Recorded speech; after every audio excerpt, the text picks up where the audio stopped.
আল্লাহর রাসূল সাল্লাল্লাহু আলাইহি ওয়াসাল্লাম হযরত আলী রাদিয়াল্লাহু তাআলা কে নিজের বিছানায় শুয়াই দিয়েছেন।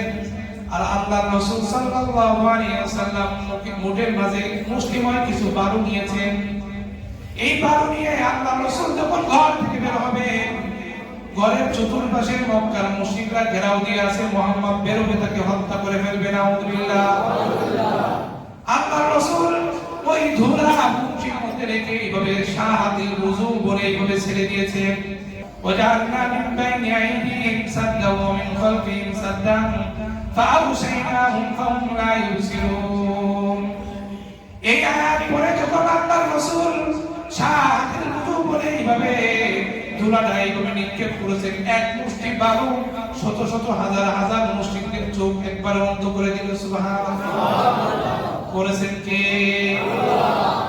ফালাম তাকতুলুহুম ওয়ালাকিন্নাল্লাহ কাতালাহুম ওয়া মা রামাইতা ইয রামাইতা।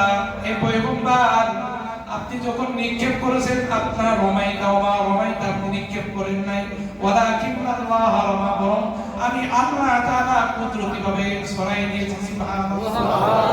আল্লাহর রাসূল যখন এইভাবে ধুলা মেরে দিয়ে যখন আল্লাহর রাসূল তাদের চোখের সামনে দিয়ে আবু বকর রাদিয়াল্লাহু তাআলা আনহুর বাড়িতে চলে আসছে, আসার পর আবু বকর রাদিয়াল্লাহু তাআলা আনহুকে মাত্র একটা ডাক দিয়েছেন, আবু বকর, ইয়া আবু বকর তাআল ইলাইয়া।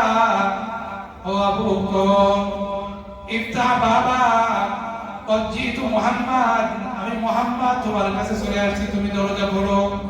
বলার সাথে সাথে আবু